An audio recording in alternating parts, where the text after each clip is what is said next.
born and raised in the state of Alabama, I know without a shadow of a doubt that the number one sport in this state is college football. And you might not understand it unless you're born here, but from birth, you're forced to choose between Alabama and Auburn. That's just the way it is. And thank God I was smart enough that at the young age of like 5 or 6, I chose the beautiful University of Alabama. And also I got pretty lucky because at the age of like 8 or 9, when I really started watching football, was when Nick Saban took over the program in 2007. And ever since then, pretty much, as an Alabama fan, I've witnessed one of the greatest runs in college football history. This program has had arguably the greatest 10-year run in the history of the sport, winning 5 out of the last 9 national championship games. Now, with the level of dominance that Alabama has displayed across the sport the past 10 years, that's drawn some crazy questions from some viewers. A lot of people asking the question, how would Alabama do if they were in the NFL? Now, being realistic as an Alabama fan, I understand the fact, more than likely, they would lose every game pretty badly. But I mean, it is debatable and it is an interesting topic. Now, unfortunately, I'm pretty sure we'll never see the University of Alabama compete in the NFL because I just don't think that's possible. But today, I think we're going to get our closest answer ever to the question, and that is by using Madden 19 franchise mode. Once and for all, we're going to let Madden put an end to this question, and we're finally going to see some sort of estimation on how Alabama would do if they were in the NFL. Yo, what is going on, everybody? This is RBT, and welcome back to another Madden 19 experiment. I thought this was a pretty good time to do this experiment because, as you guys all know, there's a huge game coming on later today, Alabama versus LSU, and I also thought this was the perfect season to do this experiment because, being completely honest, as an Alabama fan who's watched almost every single game for the past 10-11 years, this is genuinely, in my unbiased opinion, easily the most dominant team I have seen in my lifetime. I mean, it's disgusting how bad this team actually is. I genuinely believe in probably 75% of the games that Alabama's played this year that if they wanted to, they probably could have scored like 100 points. And that's being completely freaking honest. Man, I wish I could find the stat or graphic. I've looked everywhere for it, but I saw some type of stat last week that pretty much Alabama's outscored almost every single SEC opponent in the first half. So Alabama's points per game scored in the first half is almost better than every other SEC team's points per game scored in the full 4 quarters. Now, the only problem when it comes to actually doing this experiment and seeing how Madden thinks Alabama would do in the NFL is trying to scale the Alabama player ratings to what they would actually be rated in Madden 19 in their current state in college. Now, I tried my absolute best, and the best way I could think about going about this is trying to compare the ratings of past rookies in Madden based on how good they did in college and based on where they got drafted. And as you guys see here, we are going to be using the Washington Redskins, and you can see a preview of the player ratings. But as you guys see, I think I did a decent job because if you told me Alabama would be a 65 overall NFL team, I don't think that's that far stretched. The top 3 overall players on the team is Quinnen Williams, defensive tackle, 79 overall.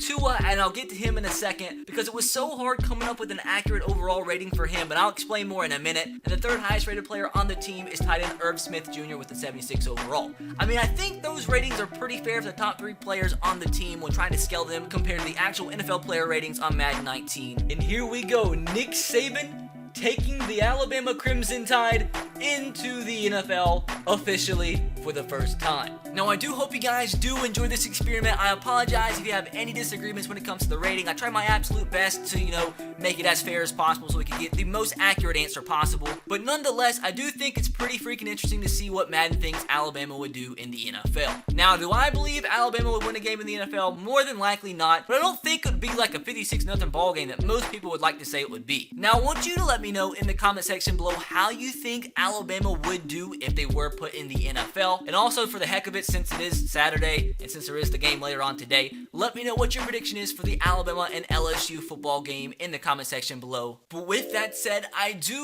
want to go over the Alabama Crimson Tide depth chart, and I want to explain the ratings just a little bit. So when it comes to Tua, and I still cannot pronounce his last name, and I'm just not going to do it. I've tried it so many times, I just fail every single time. But Tua, we'll just call him Tua.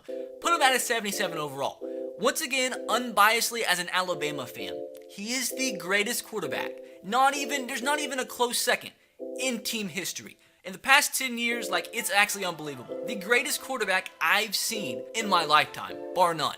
Now, the reason he's a 77 and not higher than that is because it's such a small sample size. He's only played not even a full season of college football. He's been so dominant, and if he keeps playing this way, he's easily going to be the number 1 overall draft pick. Not this year because he's too young, but the next year. Now, the number 1 selected quarterback in the NFL draft the past couple years have been around the 79 to 80 overall rating. So I thought about doing that, but just because the sample size is so small, I decided to make his overall a little bit lower than what the first drafted quarterback has been the past couple NFL drafts. But I am curious, especially for this position, what you guys would give Tua as an actual rating in Madden 19. Now, when it comes to running back, we have Damien Harris. Damien Harris is a starter at a 75 overall. He is projected to be like a second round draft pick. And when you look at some of the running backs drafted in the second round out of the past couple NFL drafts, they're rated anywhere from like a 75 to like a 78. So I'll put him lower on the scale at a 75 overall. Najee Harris at a 74 overall is the second string, and he's probably going to be the number 1 drafted running back in the next NFL draft, not this upcoming NFL draft because he's too young, but the next year. But since he's so young and only a sophomore, normally the running backs drafted high in the first round are like 80, 81 overall, but since he's so young, we're going to drop him down a little bit to a 74. Now, at wide receiver, we have Jerry Jeudy at a 75 overall. He's the best wide receiver I've seen at Alabama since Julio Jones. Now, he's only a sophomore, so he's not going to be drafted this upcoming NFL draft, but he's projected to be an early first-round draft pick in the 2020 NFL draft. Once again, I'm trying my best to base these ratings off of past drafted players. I'm trying my best to compare ratings when it comes to their projected draft stock and, NFL players that were already drafted at that particular point in the NFL draft. But anyways, wide receivers picked in the first round are anywhere, once again, from like a 75 to an 80. Pretty much if a player's projected to be picked in the first round this upcoming NFL draft, they're pretty much anywhere from 75 to 80, because that's what we've always seen in Madden when the rookies are implemented into the next game. Backing him up is Henry Ruggs III. Once again, very young, projected to be a first-round draft pick in the 2020 NFL draft, so I think a 73 is fair for him. Jalen Waddle, same thing at a 72 overall. And fourth string, we had Devontae Smith with a little bit of a drop-off at a 67 overall. Irv Smith Jr. is going to be one of the top drafted tight ends in this upcoming draft, so he has a 76 overall rating. Now, moving on to the offensive line, at left tackle, we have Jonah Williams at a 74 overall. This is one I think I might have been a little bit too modest, because even mock drafts have him anywhere from being projected to be like a top 5 pick to being like a mid-first round pick. Moving on to left guard, Lester Cotton, once again, kind of that gray area, but I think the 71 solid for him. Not really going to, speak too much. Ross Pierbacher, 70 overall, I think that's solid for him. Right guard, Alex Leatherwood, I think 70 solid for him. And at right tackle, we have Jedrick Williams, a very solid right tackle, have him at a modest 71 overall. Now moving on to the Alabama defense. At left end, we have Isaiah Buggs at a 72 overall. He's projected to be like anywhere from a early second to a late second round draft pick. So, once again, that's a gray area. Anywhere from like maybe a 69 to like a 75 you can get in the second round. Now, Raekwon Davis at a 76 overall. He's one of the, if not the top NFL prospect for this upcoming draft on this team. So he gets a 76 overall. Now, at defensive tackle, we have Quinnen Williams, and he is the highest overall player on this team because everywhere I look has him easily as a top 5 draft pick. And defensive tackles tend to be a little bit higher on the overall scale when it comes to early first round draft picks. So that's why we gave him a 79. Now, left outside linebacker, Anthony Jennings, 71 overall. He's one of those projected second to third round draft picks, so I think 71 solid for him. Middle linebacker, though, Mac Wilson and Dylan Moses. Dylan Moses probably could be a little bit higher. Moving on to right outside linebacker, Terrell Lewis, another one that's, projected to be a pretty high draft pick, 74, I think solid for him. And moving on to the cornerback core, Trevon Diggs is one of the highest rated prospects on this Alabama team, and I probably could have gone a little bit higher than a 76, but I think it's solid for him. He's also a really good kick and punt returner. Other cornerbacks, we have Savion Smith at a 72, Patrick Surtain Jr. at a 70, and Nigel Knott at a 68. Free safety, we have Deontay Thompson at a 76. Once again, one of the highest rated prospects on this team, going to be an easy first round draft pick. So once again, probably could have been a little bit higher on this team. And at strong safety, Xavier McKinney at a 72. At kicker, Alabama kickers are always awful, so we gave him a 63. And punter, Skylar DeLong. He's no J.K. Scott, but we did give him a 67 overall rating. So that is your Alabama player ratings in Madden 19. Once again, I know there's going to be a lot of disagreement on these ratings, but I tried my best. And I think it at least gives you somewhat of an accurate representation of what an Alabama player, as of right now, his rating would be if they were put into Madden. I think 65 overall is very fair, 67 overall offense, 69 overall defense. That's pretty bad, but we'll see. We'll see how the players do. So with that said, I guess all there's left to do is sim to the playoffs, see how this team does. So I do want you guys to let me know in the comment section below how many games you think Alabama would win in real life if they were put into an NFL season. And when it comes to Madden, how do you think this team is going to do right now? I think one win. 1 or 2 wins this team will muster out through this season. Will they actually win 1 or 2 games in real life? I don't freaking know. With that said, at the end of the day, all we're doing here is seeing what the heck Madden thinks. So of course the team didn't make the playoffs, but that is pretty freaking promising. In the top left-hand corner of the screen, the last week of the season only lost by 11 to the Eagles. Now the moment of truth, how did this team do? A couple players did progress, and keep in mind these players are young, so they did progress throughout the season. I mean, that is realistic, and that is something that should have been taken into account for this video, because players do get better as the season goes along. Their defense went up to a 73, so our team went up from a 65 to a 68 overall, which, I mean, that is realistic, like I said, because they are young players. They will get better, especially if they're put in the NFL. Williams went up to an 81, so he's the highest overall player. With that said, Alabama in the NFL would get a total of 3 wins.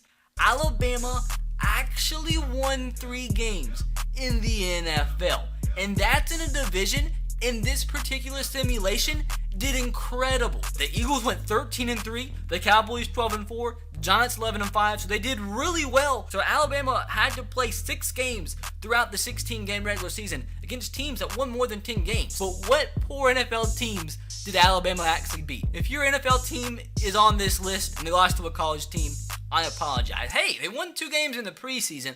Oh, it doesn't really matter. In the regular season, they beat the Colts 28-24. They beat the Falcons. They beat a team that has one of their greatest players of all time in Julio Jones and Matt Ryan. They beat the Falcons by 3. They also, of course, my freaking Titans. Dear God, of course. Of freaking course. That's embarrassing. They beat my Titans. So that is actually funny. And the rest of the games on the schedule, there were some very close games. Only lost to the Giants by 1. Lost to the Cowboys by 3. The Texans only by 6. Biggest loss of the season looks like it was to the Buccaneers by 21 points. But aside from that, really close games. Only lost to the Cardinals by 3. Lost to the Packers and Aaron Rodgers only by 6. So this team didn't do bad. It looks like, I mean, I know 3-13 is really bad in terms of NFL standards, but it doesn't look like Madden thinks Alabama would lose as many games and play as bad as most people actually think. Okay, so the Bears went 15-1, so we already have to discount this because that's crazy. Curious to see if Madden thinks they would have the worst record in the NFL. So with that said, they apparently, according to Madden 19, Alabama is a better team than the New York Jets. That is funny. Let me know what you think about that. And according to Madden 19, they're on par with the Colts, and technically better than the Colts since they won the head-to-head matchup. So looking at the team statistically in the NFL season, had the 26th best or worst offense. So there were 6 teams they were better than offensively. The worst defense, which in this particular Alabama team, I can understand the offense being better than the defense. 24th worst amount of points scored. And, okay, so how are they 33rd in points allowed when there's only 32 NFL teams? So apparently the NFL grew another NFL team. Looking at the individual player stats, according to Madden, Tua would not have an awful rookie season with collegiate talent around him. 3,700 yards, 30 touchdowns to only 12 interceptions. Didn't do that great in the rushing game. Damian Harris with 917 yards, only 2 touchdowns. So our rushing offense sucked. Jerry Jeudy with almost 1,000 yards, had 7 touchdowns on the year. And Irv Smith Jr. with 11 touchdowns led us in touchdown receptions. And defensively, we had Mac Wilson lead us with 133.